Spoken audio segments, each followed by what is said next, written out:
ज़्यादातर जब भी पेरेंट्स हमारे पास आते हैं तो ऑटिज़म को लेकर उनके मन में बहुत सारे सवाल होते हैं, और अगर बच्चे का डायग्नोज ऑटिज़म का होता है और वो गूगल पर सर्च करते हैं या उसके बारे में पढ़ते हैं तो पेरेंट्स के मन में बहुत सारा डर होता है, बहुत सारी ऐसी चीज़ें वो देखते हैं जिनकी वजह से ऑटिज़म को लेकर उनके लिए एक्सेप्टेंस बहुत मुश्किल हो जाता है, और साथ ही साथ उनके मन में बहुत सारे मिथ होते हैं जिनकी वजह से बच्चे के आगे के लाइफ में उसके इंटरवेंशन में बहुत सारी प्रॉब्लम्स आती हैं।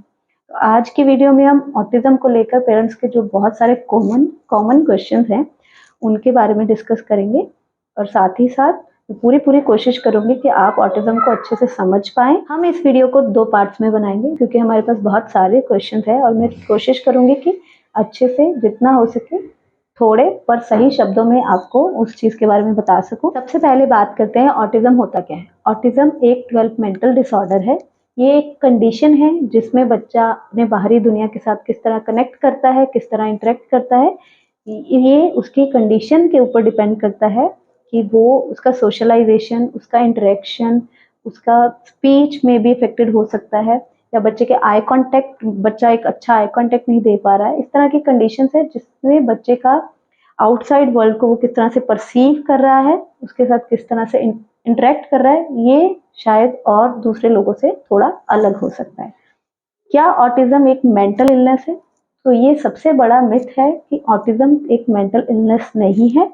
ये एक कंडीशन है। हमें समझना है ये सिर्फ एक कंडीशन है जिसमें हमारे बच्चे के रिस्पॉन्सेज, उसका बिहेवियर शायद और लोगों से थोड़ा अलग हो सकता है। बट इसका मतलब ये नहीं कि मेरे बच्चे को कोई मेंटल हेल्थ इश्यूज हैं या मेरे बच्चे में इंटेलेक्चुअल डिसेबिलिटीज हैं, बल्कि ऑटिज्म में 2/3 बच्चों में का IQ एवरेज या एवरेज से भी ज़्यादा होता है। तो उनकी इंटेलिजेंसी में एक प्रॉब्लम नहीं होती है। इट इज़ जस्ट कि वो हमारे ब्रेन की वायरिंग इस तरह से हुई है कि जो इन्फॉर्मेशन हम परसीव कर रहे हैं उसको वो अलग तरीके से प्रोसेस कर रहे हैं और उसका रिस्पॉन्स भी अलग तरीके से वो दे रहे हैं। हमारा अगला सवाल है कि क्या ऑटिज्म फेस कर रहे बच्चे एक नॉर्मल लाइफ जी पाते हैं? तो यस, ऑटिज्म फेस कर रहे बच्चे एक नॉर्मल इंडिपेंडेंट लाइफ बहुत अच्छे से जी पाते हैं अगर हम ऑटिज्म को सही समय पर एड्रेस करते हैं। सबसे पहले हमारा एक्सेप्टेंस इसके लिए बहुत ज़रूरी है। अगर हम इसको एक्सेप्ट करते हैं और उसके इंटरवेंशन, उसके लिए सही तरीके से हम काम करते हैं, एक सही सपोर्ट हमारे बच्चे को देते हैं, एक प्रोफेशनल हेल्प हम लेते हैं और एज एन पेरेंट्स हम उसकी ग्रोथ, हम उसके प्रोग्रेस को मॉनिटर करते हैं और उसमें पूरी तरह से इन्वॉल्व होते हैं, तो हमारे बच्चे बहुत अच्छी नॉर्मल लाइफ में इंटीग्रेट हो जाते हैं। वो आगे चलकर अपनी स्टडीज़, उनकी जॉब्स या मैरिज, ये सब चीज़ें वो नॉर्मल और बच्चों की तरह आगे जीना उनके लिए कोई बड़ा प्रॉब्लम नहीं रहता। जब भी हमें ऑटिज्म के बारे में पता चलता है, हमारा प्रेफरेंस है कि वो एज एप्रोप्रिएट इंडिपेंडेंसी को हम अचीव कर पाएँ। उसमें जो बेसिक रूल्स हैं, बेसिक फंक्शंस हैं हमारी लाइफ के, हमारी चाहे ADL एक्टिविटीज़ हो, चाहे हमारे बच्चे की स्कूलिंग हो, ये हमारे गोल्स होने चाहिए। अगर हम ऑटिज्म को एक बर्डन की तरह लेके चलते हैं, एक बीमारी के रूप में देख के चलते हैं और उसको एक्सेप्ट ही नहीं करते हैं, तो हम उसके इंटरवेंशन पे भी सही से काम नहीं कर पाएंगे। पर अगर हम उसको एक्सेप्ट करते हैं और उसके प्रोग्रेस को, उसके इंटरवेंशन को स्टेप बाय स्टेप छोटे-छोटे गोल्स में सेट करके उसके ऊपर काम करते हैं, हमें एक अच्छी गाइडेंस, एक अच्छा सपोर्ट मिलता है, तो डेफिनेटली हम अपने बच्चे को लिए बहुत सारी प्रोग्रेस उसमें देख सकते हैं। और साथ ही साथ हम कभी ऐसा भी होता है कि हमें अपने बच्चे की एक्स्ट्रा स्किल्स के बारे में पता चलता है और हमारे बच्चे अच्छा खासा स्कूलिंग, अच्छी खासी लाइफ में इंटीग्रेट हो जाते हैं जितना उनके लिए ज़रूरी है। इसके बाद अगर हम ऑटिज्म को एड्रेस नहीं करते हैं तो क्या होता है? अगर हम ऑटिज्म को एड्रेस नहीं करते हैं, उसके लिए कुछ भी इंटरवेंशन नहीं करते हैं, अपने बच्चे को के ऊपर काम नहीं करते हैं और इस सिचुएशन को अवॉइड करते हैं, तो हमारे बच्चे की इंडिपेंडेंसी को अचीव करना हमारे लिए बहुत मुश्किल हो जाता है। अगर हमारे बच्चे में ऑटिज्म के साथ साथ सेंसरी इश्यूज भी हैं, तो बच्चे में हमें बहुत सारी और प्रॉब्लम्स देखने को मिलती हैं, जिसमें बच्चे को स्लीप इश्यूज हो सकते हैं, बच्चे को साउंड सेंसिटिविटी हो सकती है, बच्चे मेल्टडाउन्स में जाते हैं, बच्चे बहुत ज़्यादा हाइपर होते हैं। बच्चों को कहीं भी लेके जाना या किसी भी न्यू सिचुएशन में लेके जाना हमारे लिए बहुत ज़्यादा डिफ़िकल्ट हो जाता है, और जैसे-जैसे बच्चे अडल्ट एज में जाते हैं, उनमें एंग्जाइटीज़ आ जाती हैं, डिप्रेशंस आ जाते हैं,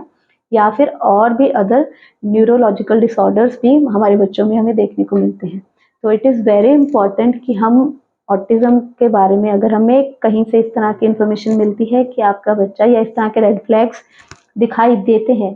कि आपका बच्चा ऑटिज्म के स्पेक्ट्रम में आता है, तो इसको प्लीज़ अवॉइड मत कीजिए। हमें सबसे पहले, ठीक है, अगर हम ऑटिज्म को डायरेक्ट एक्सेप्ट नहीं कर रहे हैं तो उन प्रॉब्लम्स को एक्सेप्ट करें और उन प्रॉब्लम्स के ऊपर काम करना स्टार्ट करें। अपने बच्चे के लिए घर पर भी छोटे छोटे गोल सेट करें, उसके साथ एंगेज होने की कोशिश करें और फिर उसके प्रोग्रेस को देखें। और अगर हमें लगता है कि हमें किसी प्रोफेशनल हेल्प की ज़रूरत है तो प्लीज़ उसे लें, क्योंकि ज़्यादातर अगर हम घर की बात करते हैं तो हमारे घरों में लोग ये एडवाइस करते हैं, ठीक है बच्चा अभी 2 साल का है, 3 साल का है, नहीं बोल रहा है, कोई बात नहीं, उसके साथ कोई और बच्चा होगा वो बोलना स्टार्ट कर देगा, या फिर बच्चे अपने आप धीरे धीरे स्कूल में जाकर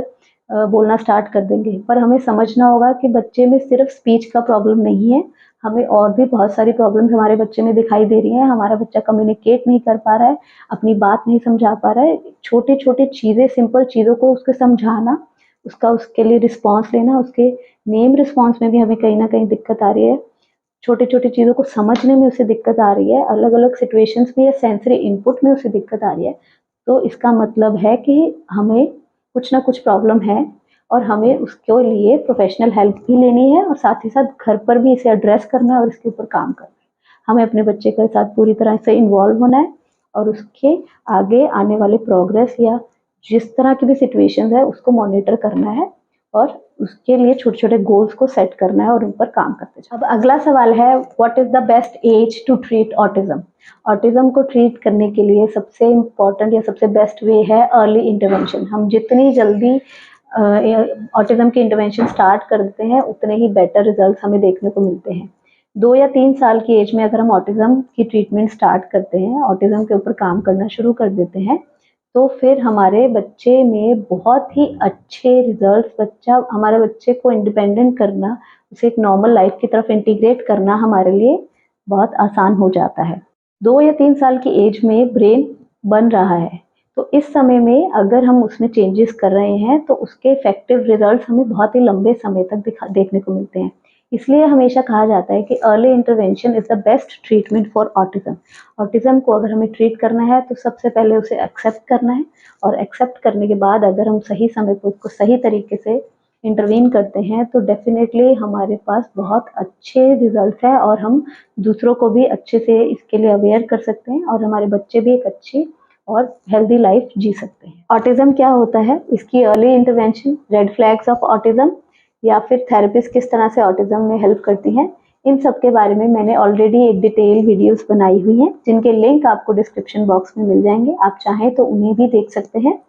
नेक्स्ट वीडियो में हम बात करेंगे कि ऑटिज्म के इंटरवेंशन में पेरेंट्स का क्या रोल है और वो कितना इंपॉर्टेंट है और किस तरह से हम बच्चों की प्रोग्रेस को और ज़्यादा इफेक्टिव बना सकते हैं, उनके रिस्पॉन्सेज को और ज़्यादा बेटर कर सकते हैं। और जितने अच्छे से हम अपने बच्चों के साथ काम करते हैं, उनके इंटरवेंशन में हमारा पार्टिसिपेशन भी रहता है, हम उतनी ही जल्दी उनकी इंडिपेंडेंसी को अचीव कर सकते हैं, उन्हें एक नॉर्मल लाइफ में इंटीग्रेट कर सकते हैं। इसी के साथ साथ फूड का, आउटसाइड प्ले का या स्कूलिंग का ऑटिज्म में हमारे बच्चों की लाइफ में क्या रोल रहता है, इसके ऊपर भी हम नेक्स्ट वीडियो में बात करेंगे। अगर आज के क्वेश्चंस के रिलेटेड आपका कोई भी क्वेरी है, आप मुझे कमेंट बॉक्स में लिख सकते हैं, आप मुझे डीएम भी कर सकते हैं, डिटेल्स आपको डिस्क्रिप्शन बॉक्स में मिल जाएगी। आपको मेरी ये वीडियो अच्छी लगे, यूजफुल लगे तो please like the video and share it with other parents also. Please subscribe my channel. Thank you for watching.